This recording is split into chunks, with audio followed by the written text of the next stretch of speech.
menceritakan dewa yang menyesali perbuatannya dengan Hani.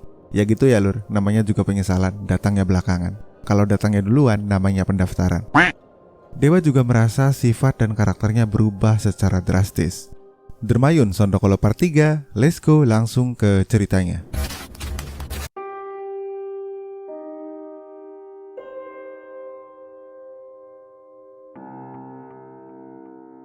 Aku sayang kamu, Kak Dewa.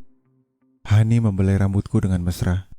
Di kasurnya yang besar dan kamarnya yang dingin karena AC, aku menatapnya dalam sambil merenungi apa yang kami lakukan tadi. Kalau kamu sampai hamil, gimana? Tanya aku dengan pelan. Tentu aku sangat khawatir tentang apa yang bisa terjadi nanti. Ya nggak apa-apa, Kak. Kita kan bisa langsung nikah dong kalau gitu. Lagian, Hani udah suka sama kakak sejak pertama belajar di Labcom. Jawab Hani dengan ringan sambil menyandarkan kepalanya di dadaku.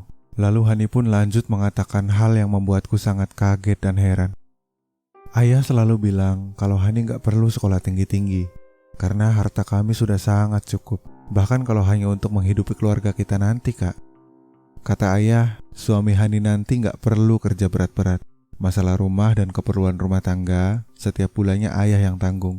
Jadi, Kak Dewa hanya perlu menemani Hani setiap hari. Bam! Seperti dihujam panah telingaku mendengarnya. Konsep keluarga macam apa ini? Ayah macam apa yang mendidik putri cantiknya seperti ini? Jadi secara logika, nanti kalau Hani ternyata hamil dan aku terpaksa menikahinya, aku hanya perlu menidurinya setiap hari tanpa perlu pusing memikirkan nafkah. Lalu aku ini laki-laki macam apa? Aku lantas beranjak dari ranjang, segera memakai celana dan mengambil baju ganti di tas. Hani juga mengenakan pakaiannya sambil terus tersenyum manis kepadaku. Aku beresin dulu komputermu. Habis itu, anterin aku lagi ke bengkel ya Han. Semoga motor Guntur udah beres. Pintaku kepada Hani sambil memakai kaos. Hani mengangguk pelan namun terlihat agak kecewa. Setelah itu aku kembali ke ruang tamu dan langsung membongkar CPU miliknya. Dalam hati aku iri kepada keluarga Hani. CPU AMD Phenom dengan prosesor quad-core ini adalah komputer impianku waktu itu. Entah kapan aku bisa memilikinya di kamarku sendiri. Setelah dibongkar, aku langsung menemukan masalahnya.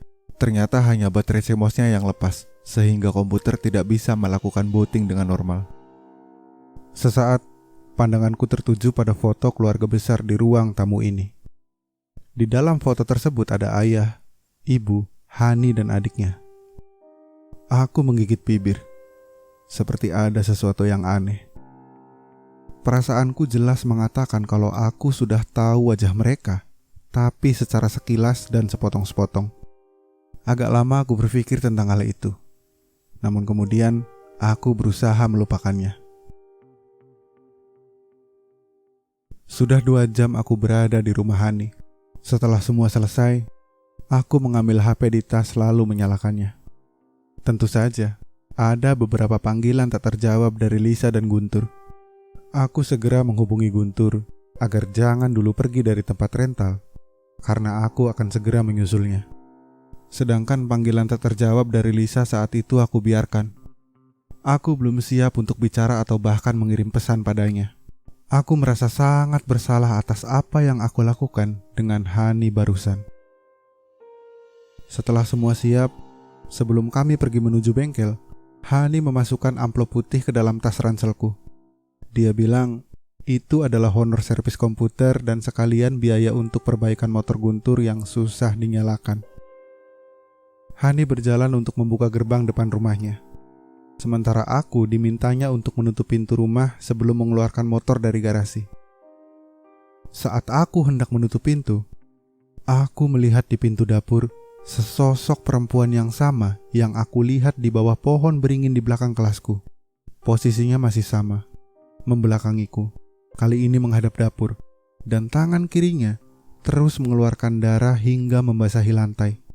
Sementara suara cekikikan, tangis dan teriakan juga kembali terdengar dari salah satu kamar di rumah ini. Penglihatan aneh seperti kepingan puzzle lagi-lagi hampir kembali menguasai penglihatanku. Namun kali ini aku melawan dengan bernyanyi lagu Creep di bagian ref dengan suara keras sambil menutup pintu rumah agar perhatianku teralihkan.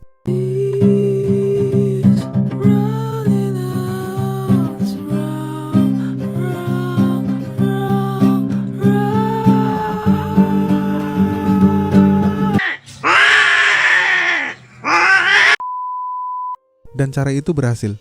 Aku lanjut mengeluarkan motor dari garasi. Dan kami berdua menuju bengkel di mana Guntur menitipkan motornya untuk diperbaiki. Kak Dewa bisa nggak lupain Kalisa buat Hani? Tanya Hani dengan pelan setelah kami tiba di pertigaan jalan dekat bengkel. Aku agak kaget karena ternyata Hani sudah mengetahui hubunganku dengan Lisa. Kak Dewa juga sayang kan sama Hani? Apalagi tadi kita udah ngelakuin itu. Lanjutnya sambil menunduk. Aku menengok ke segala penjuru. Kalau ada temanku atau teman Lisa yang melihat ini, tentu bisa panjang urusannya. Aku mengusap kepala Hani dengan pelan, kemudian mengangkat dagunya. Kita lihat nanti ya. Yang jelas, aku punya tanggung jawab sama kamu. Tolong kabari apapun yang harus aku tahu nanti. Sekarang kamu pulang ya Han. Hati-hati di jalan. Jawabku setengah meyakinkan hatinya. Aku jelas khawatir hubungan kami tadi berujung pada kehamilannya meskipun hanya 1 kali. Hani mengangguk pelan. Aku memutarkan motornya, menyalakannya dan mempersilahkan Hani untuk pulang. Hani pun berlalu. Aku hanya bisa memandangnya, memastikan keselamatannya hingga ia lepas dari jangkauan mataku. Udah beres, Mang? Tanyaku kepada montir yang sedang menyervis motor Guntur. Beres sudah. Ini businya nih. Terus karbunya juga udah bla bla bla bla. Sang montir mencoba menjelaskan penyakit motor Guntur kepadaku yang aku iakan saja daripada ribet. Jadi semuanya berapa, Mang? Tanyaku memotong penjelasannya yang seakan masih panjang lebar. Udah 30.000 aja, harga anak sekolah, yang penting beres. Jawab sang montir sambil mengelap tangan dan kakinya yang penuh oli dengan kain, yang sebenarnya kain itu sama kotornya. Yaelah, harga anak sekolah mah 5.000, Mang. Candaku sambil merogoh amplop di dalam tas yang dimasukkan oleh Hani. Aku membuka amplop tersebut dan betapa kagetnya aku melihat 5 lembar uang 100 ribuan di dalamnya. Tentu saja aku tak percaya karena uang sebanyak itu tentu bisa untuk membayar uang SPP-ku 1 semester. Aku lantas mengambil 1 lembar dan memberikannya kepada abang montir. Sekalian isi bensin 2 liter ya, Mang. Pintaku kepada abang montir yang hanya dibalas acungan jempol. Sebelum menyusul Guntur dan yang lain, aku berhenti di sebuah pasar daerah untuk mencari cemilan dan membeli beberapa bungkus rokok sebagai jatah preman teman-temanku. Setelah memarkir motor, aku menyusuri lorong pasar untuk mencari toko kelontong yang lengkap. Aneh, lorong pasar ini sangat aneh. Awalnya aku tak menyadari. Tapi ketika aku terus berjalan menuju kios kelontong di ujung pasar yang sudah kelihatan, aku baru sadar bahwa banyak sekali kios yang tidak dijaga pemiliknya atau pelayannya. Hanya ada dagangan yang dibiarkan dengan para pembeli yang sedang memilih belanjaannya. Di saat itulah kepingan puzzle kembali menguasai penglihatan dan pendengaranku. Bersamaan dengan aku yang sedang melewati kios bakso terkenal di daerah ini, yang sedang ramai-ramainya karena ini adalah jam makan siang. Langkahku dan jantungku hampir berhenti secara serentak saat aku menoleh ke kios bakso tersebut. Karena yang kulihat adalah perempuan buruk rupa dengan pakaian putih khas kuntilanak. Tangan kirinya menjambak rambut pelayan yang sedang meracik bakso, sedangkan wajahnya diarahkan ke panci besar tempat merebus bakso, sambil meneteskan liur dan ingusnya secara terus-menerus. Mulutnya terus membuka sambil tersenyum sampai ke telinga. Walaupun sosok itu menunduk, matanya ia paksa mendongak melihat semua orang yang berlalu lalang di lorong pasar termasuk aku. Tangan kanannya terus melambai, seakan mengundang semua yang lewat untuk masuk ke kios bakso tersebut. Kaki kanannya ia hentak ke lantai terus-menerus, bersamaan dengan jatuhnya air liur dan ingusnya yang menjijikan ke dalam panci bakso. Jalan terus, Dewa. Jangan berhenti. Aku yang sudah terpaku dan gemetar disadarkan oleh suara di telingaku. Entahlah, Aku merasa pemilik suara ini adalah sosok yang memiliki sepasang mata berwarna kuning cerah dan menggeram kecil layaknya kucing yang selalu mengikutiku selama ini. Lalu, aku pun segera melangkah kembali.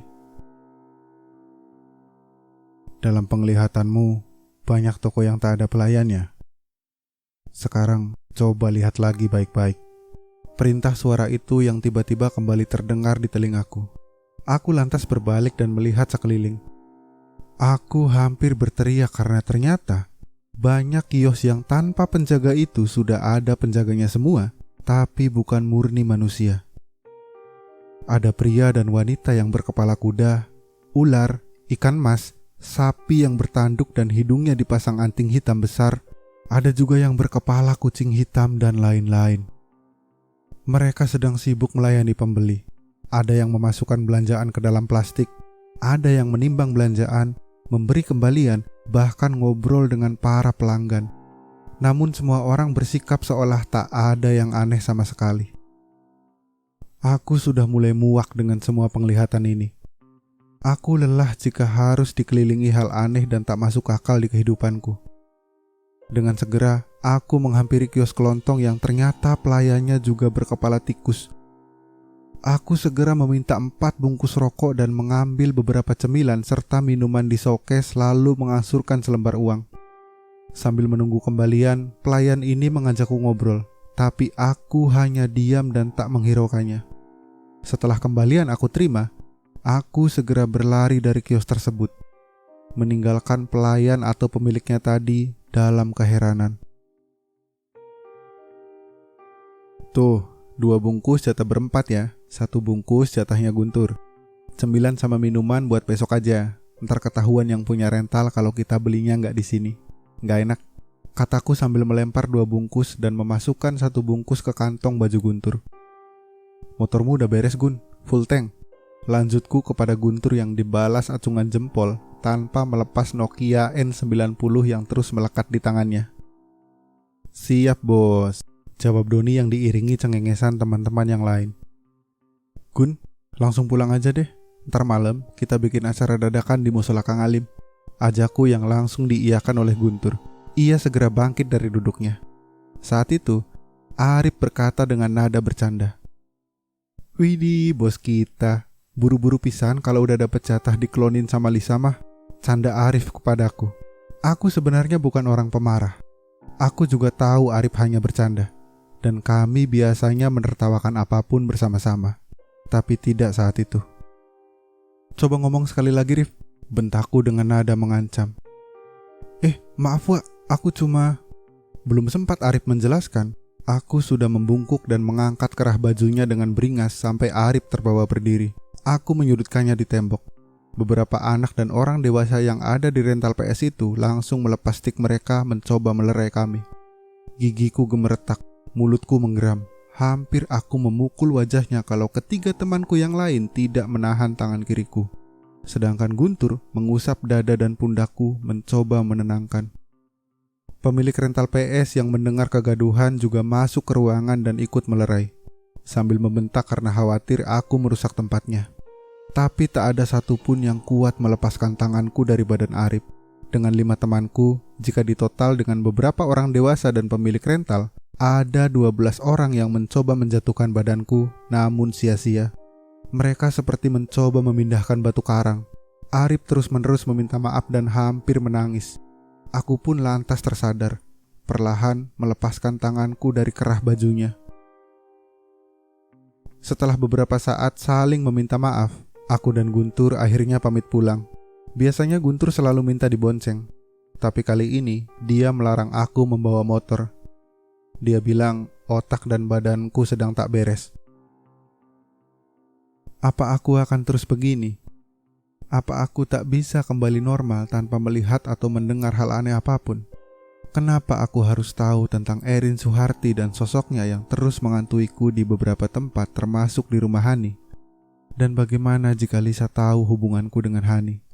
Siapa sebenarnya sosok bermata kuning cerah dan menggeram seperti kucing tersebut? Karena saat aku memikirkan baik-baik, itu bukanlah suara geraman kucing, melainkan seekor harimau. Jawaban demi jawaban akhirnya bisa aku dapatkan pelan-pelan.